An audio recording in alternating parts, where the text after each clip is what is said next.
Good afternoon. This is All India Radio. I'm Anuja Kumar, and with me is Manoj Singh Rana with the Midday News.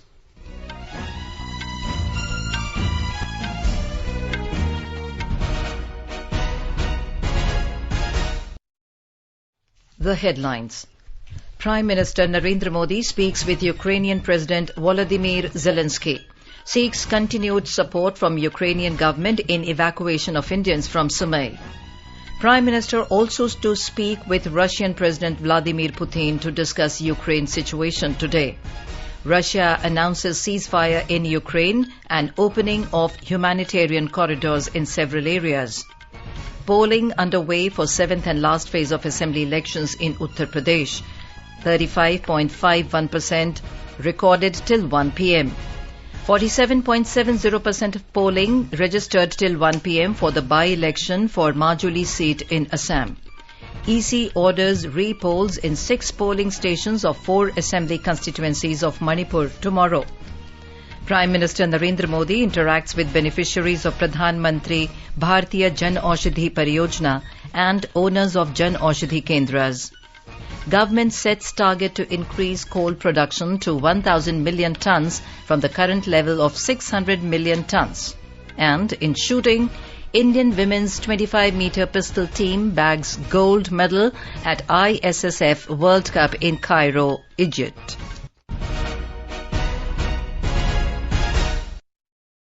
As we start the bulletin, we appeal to our listeners to stay safe from COVID-19 by following these 4 simple steps. Get fully vaccinated, wear a face mask, maintain 2 gaz ki doori for social distancing, focus on hand and face hygiene. And now the news in detail. Prime Minister Narendra Modi spoke on phone to Ukrainian President Volodymyr Zelensky. The phone call lasted for about 35 minutes. The 2 leaders discussed the evolving situation in Ukraine. Prime Minister Modi appreciated the continuing direct dialogue between Russia and Ukraine. Mr. Modi thanked President Zelensky for the help extended by the government of Ukraine in the evacuation of Indian nationals from there. He also sought continued support from the government of Ukraine in the ongoing efforts for the evacuation of Indian nationals from Sumy. Prime Minister Narendra Modi will speak to Russian President Vladimir Putin on phone today. Last week also, Prime Minister Narendra Modi spoke to Russian President Vladimir Putin over phone on the Ukraine conflict. It pertained to the ongoing conflict in Ukraine, especially in Kharkiv, where many Indian students are stuck. Russia announced a ceasefire in Ukraine starting this month and the opening of humanitarian corridors in several areas. A Russian task force said a ceasefire would start this morning, the 12th day of the war, for civilians from the capital Kiev, the southern port city of Mariupol, Kharkiv, Ukraine's second largest city, and Sumy.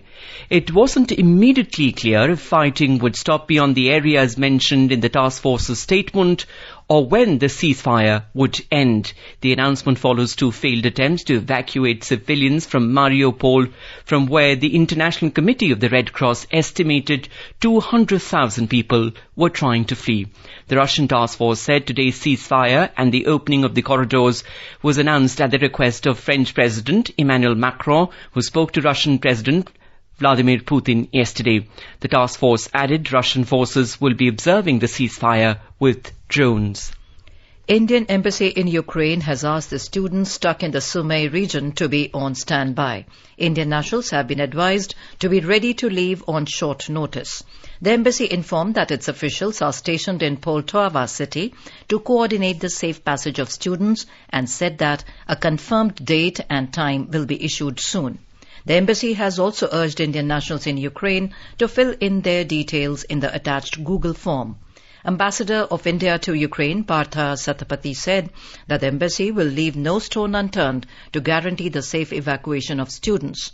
External Affairs Minister S. Jaishankar has said that 7 special flights will operate today under Operation Ganga to evacuate more than 1,200 Indians. These flights will be operated from Budapest, Suceava and Bucharest. Over 2,000 Indian citizens were brought back yesterday by 11 special flights from Ukraine's neighboring countries. With this, more than 15,900 Indians have been brought back since the launch of Operation Ganga on 22nd of February. Over 2,000 Keralites stranded in war-torn Ukraine have been brought back home so far.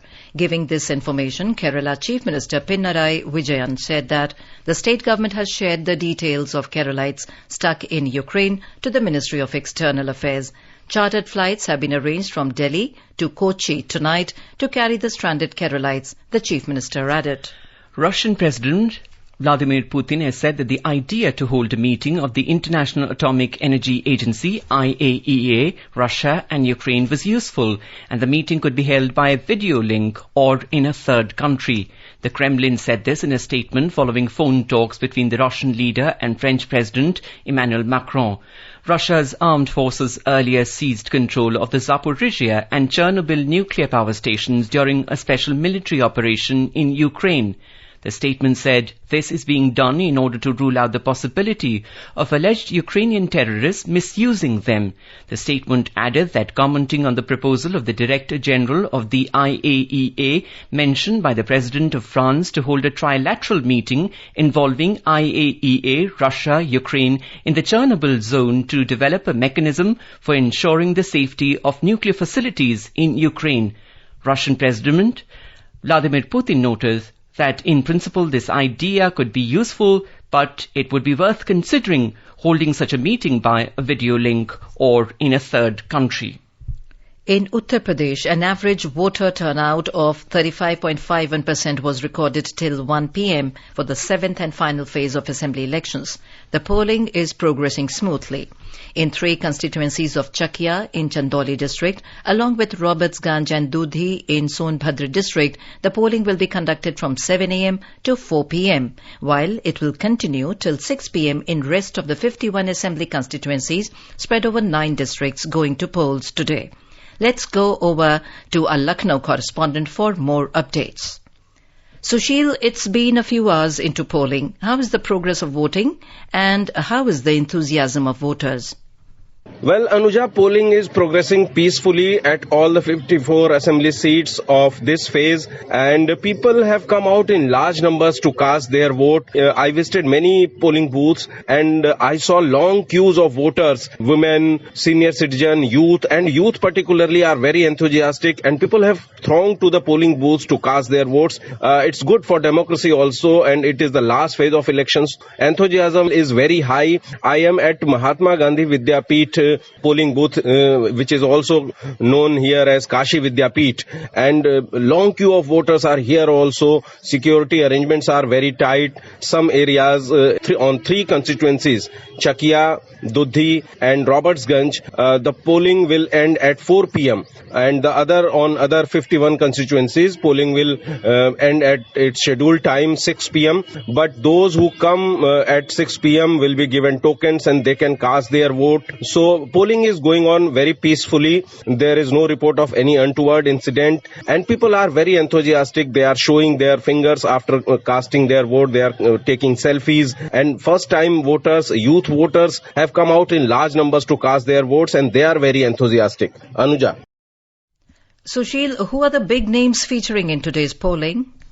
Anuja, if we talk about bigwigs, the minister in state government, Neelkanth Tiwari, who is contesting from Varanasi South area, which is heart of the city, heart of the Banaras. Anil Rajbhar, who is contesting from Shivpur. Ravindra Jaiswal, who is contesting from Varanasi North. Girish Yadav is another minister who is contesting from Jaunpur. And Rama Shankar Patel, who is a candidate of ally of BJP, Apna Dal, and he is also minister in state government. He is contesting from Manihar seat of Mirzapur district. If we talk about the big candidates, the VIP candidates of other parties, then BSP, Bahujan Samaj Party's state president Bhim Rajbhar is contesting from Mau Sadar seat, from where the Abbas Ansari is in fray. He is son of Mukhtar Ansari, and Alka Rai, another candidate of BJP, is pitted against the son of Sibgatullah Ansari, who is former MLA from that seat. Manu Ansari is his son, And another candidates, if we talk about the VIP candidates, then Om Prakash Rajbhar, the president of Subhaspa, he is contesting from Jahurabad seat of Ghazipur.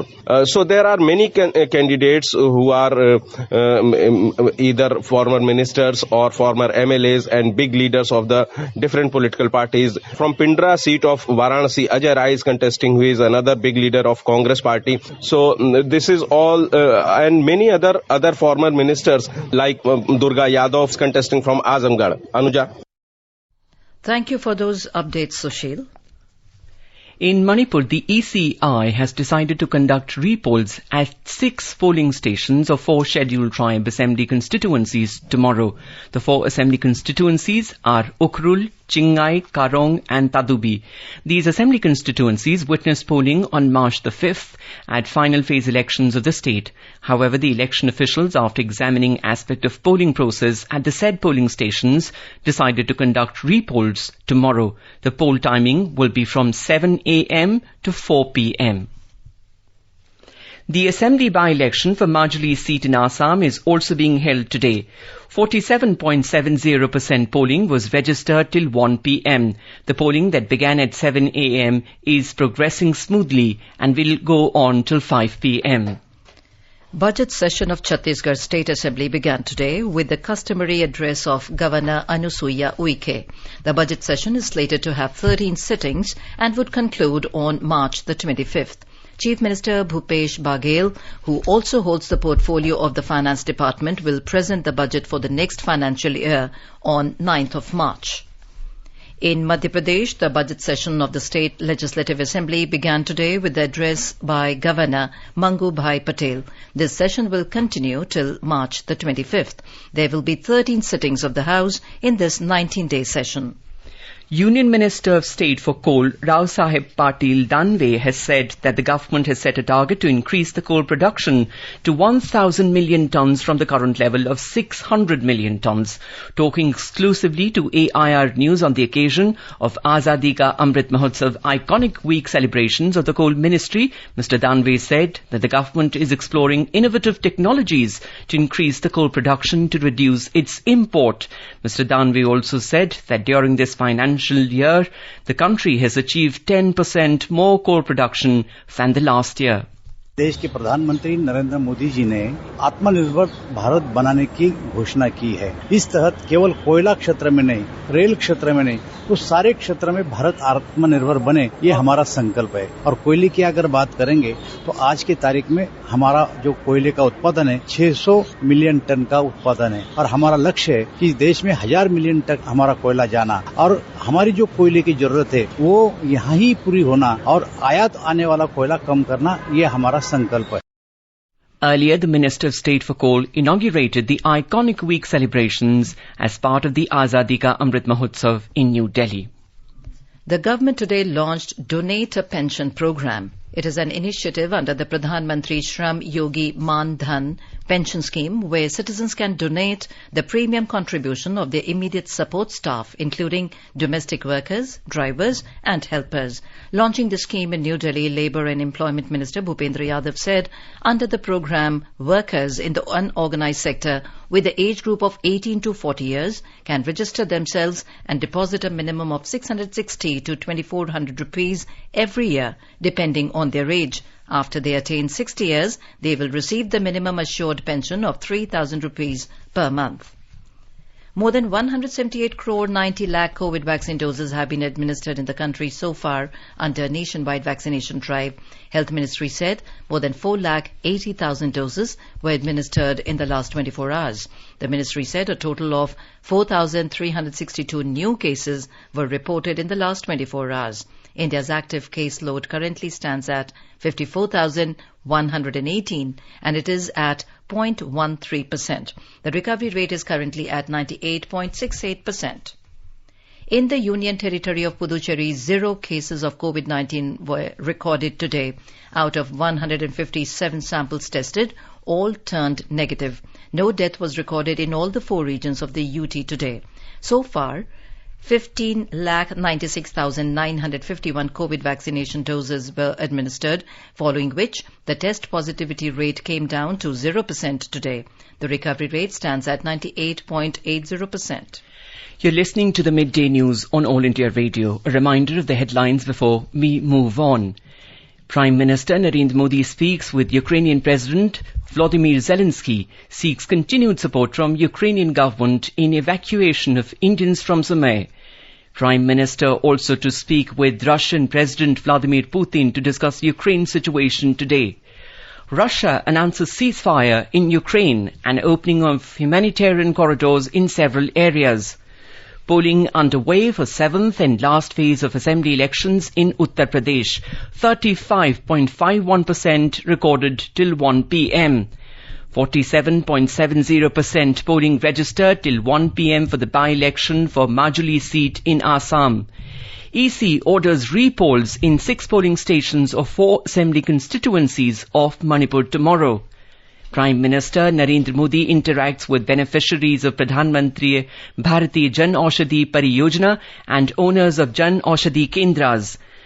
Government sets target to increase coal production to 1,000 million tons from the current level of 600 million tons.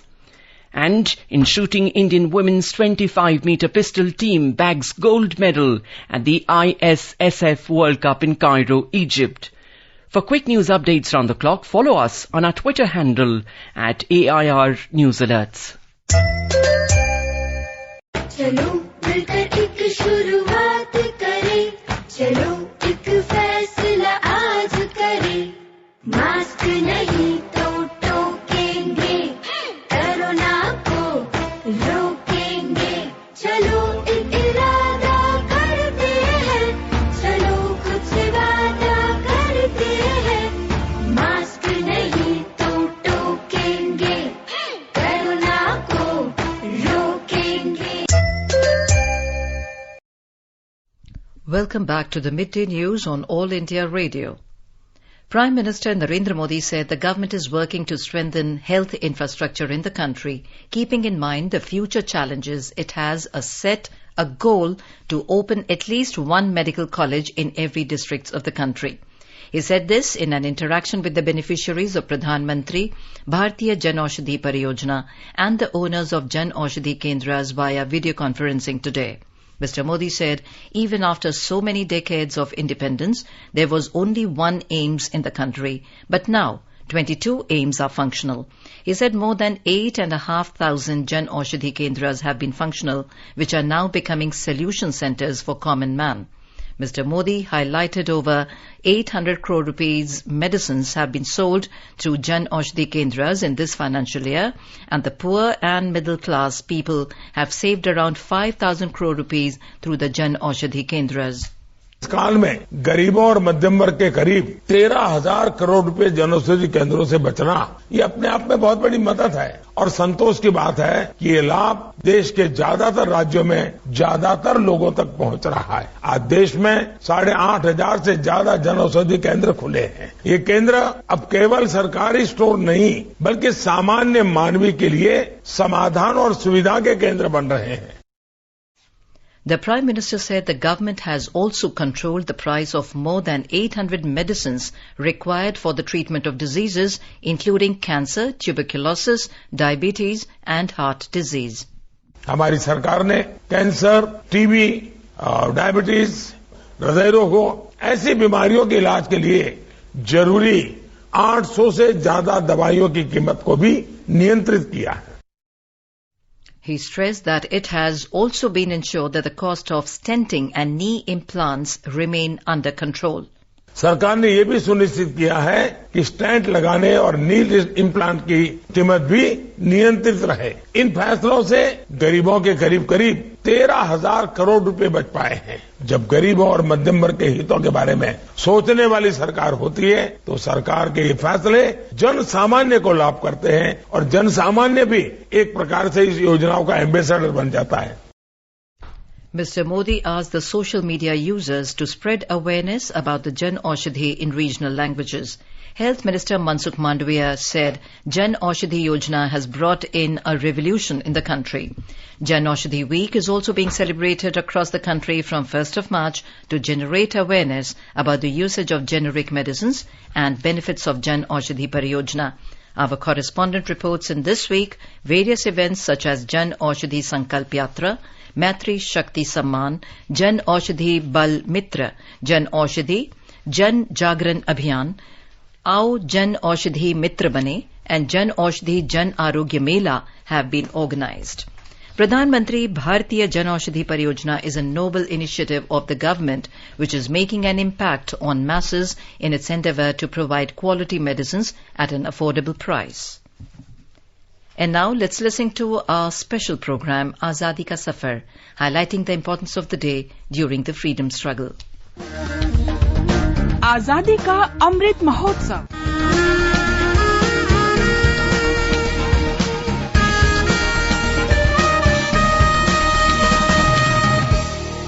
Azadi Ka Safar with AIR News. Birth of a Nation. India's glorious freedom struggle is one of the greatest struggles the modern world has ever witnessed. AIR News brings you a glimpse of the struggle every day. देश के लिए खूब लड़े थे, निस्वार्थ से भाव बढ़े थे.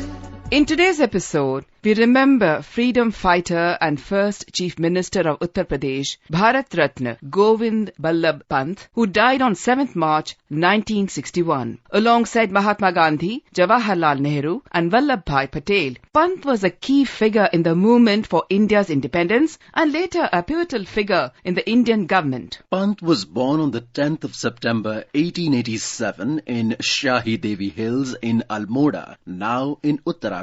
He was brought up by his grandfather, Badri Dutt Joshi, who played a significant part in molding his political views. वीरों का बसंत थे, अंग्रेजों का अंत थे, कलम का कमाल था, तलवार की धार थे.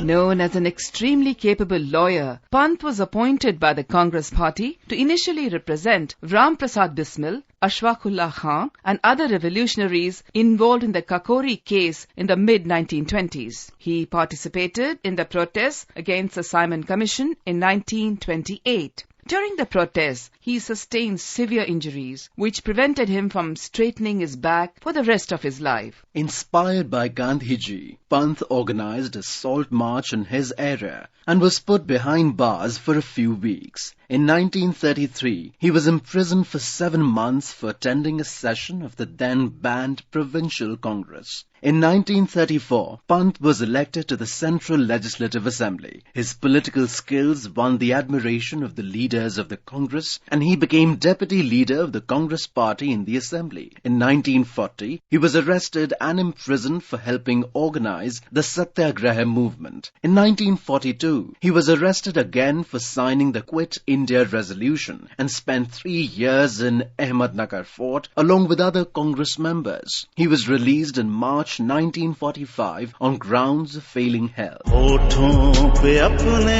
मुस्कान तैरती, आँखों में झलकती है नमी. In 1937 provincial elections, the Indian National Congress secured a majority in the United Provinces. Pant became the Chief Minister on July 17, 1937. However, in 1939, the Viceroy's declaration of war without consultation led to a clash with the Indian National Congress and its provincial ministers resigned. In 1945, the new British Labour government ordered new elections to the provincial legislatures. The Congress won a majority in the 1946 elections in the United Provinces and Pant was again made the Chief Minister, continuing even after India's independence in 1947. Pant was appointed Minister of Home Affairs in the Union Cabinet on 10th of January 1955. As Home Minister, his chief achievement was the reorganization of states along linguistic lines. Talking about the parliamentary skills of Gobind Ballabh Pant, Dr. Subhash Kashyap, former Secretary General Lok Sabha, said, Pant ji was one of the greatest parliamentarians we ever had in this country. In fact, I believe he would rank among the very best in the world. Pant received the country's highest civilian honor, the Bharat Ratna, in 1957. We salute the great freedom fighter. हाथों ने बहुत अनर्थ किए, पग ठौर कुठौर चले, मन के आगे भी खोटे लक्ष्य रहे, वाणी ने जाने अनजाने 100 झूठ कहे, पर आँखों ने हार, दुख, अवसान, मृत्यु का अंधकार भी देखा, तो सच सच देखा. We also remember freedom fighter and eminent writer Satchidanand Hiranand Vatsyayan, popularly known as Agyeya, who was born on the 7th of March 1911 in Kushinagar, Uttar Pradesh. While pursuing his post-graduation, Agyeya was inspired by the revolutionary freedom movement and joined the Hindustan Socialist Republican Army HSRA. He participated in revolutionary activities against the British, and in November 1930, he was arrested on account of his involvement in the attempt to help Bhagat Singh to escape from jail. He was sentenced to 4 years of imprisonment on charges of sedition against British rule. Agyeya was associated with the Progressive Writers Association (PWA) and organized the All India Anti-Fascist Convention in 1942. He published several translations into English of other writers and a collection of his own poems, Prison Days and Other Poems. Agyeya died on the 4th of April 1987. We salute the great Indian. That brings us to the end of this episode of Azadi Ka Safar with AIR News. See you in the next episode tomorrow.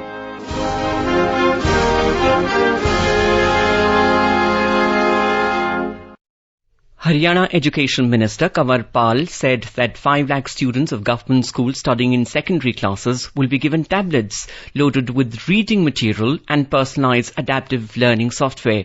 He was replying to a question asked by MLA Varun Chaudhary during the question hour in the budget session of the Haryana Assembly today. He said that the government will spend 620 crore rupees on it. India's public broadcaster Prasar Bharati has signed a memorandum of understanding with Yup TV, an over-the-top OTT platform which is a gateway for television viewers across the globe. With this, DD India is now available on the OTT platform of Yup TV in the USA, the UK, Europe, Middle East, Singapore, Australia and New Zealand. Through Yup TV, one can watch live TV anytime, anywhere in the world. It is aimed at expanding the global reach of DD India channel to put forth India's perspective on various international developments on global platforms. Indian women's 25-meter pistol team of Rahi Sarnobat, Isha Singh and Rhythm Sangwan won the gold medal by beating Singapore 17-13 in the ongoing International Shooting Sport Federation ISSF World Cup in Cairo, Egypt yesterday. It is the 5th medal for India in the tournament. In the ongoing ICC Women's World Cup, New Zealand cruised to a 9-wicket win over Bangladesh in a rain-affected match today. Aiming at a target of 141, New Zealand finished with 144 for 1 with 7 overs to spare. The innings were reduced to 27 overs due to heavy rain. The Sensex and the Nifty today plunged around 2.5% in the afternoon trade. Both stocks stumbled in sync with big falls in the global share markets. The BSC Sensex was trading below the 53,000 mark, while the NSE Nifty was trading below the 16,000 level. And now let us take a look at the weather forecast for today. National capital will have partly cloudy sky. Mumbai will have mainly clear sky, becoming partly cloudy towards evening or night. Chennai is likely to have generally cloudy sky with light rain. And Kolkata will have a mainly clear sky. And now, before we end the bulletin, the headlines once again. Prime Minister Narendra Modi speaks with Ukrainian President Volodymyr Zelensky, seeks continued support from Ukrainian government in evacuation of Indians from Sumy. Prime Minister also to speak with Russian President Vladimir Putin to discuss Ukraine's situation today. Russia announces ceasefire in Ukraine and opening of humanitarian corridors in several areas. Polling underway for 7th and last phase of assembly elections in Uttar Pradesh. 35.51% recorded till 1 p.m. 47.70% polling registered till 1 p.m. for the by-election for Majuli seat in Assam. EC orders re-polls in 6 polling stations of 4 assembly constituencies of Manipur tomorrow.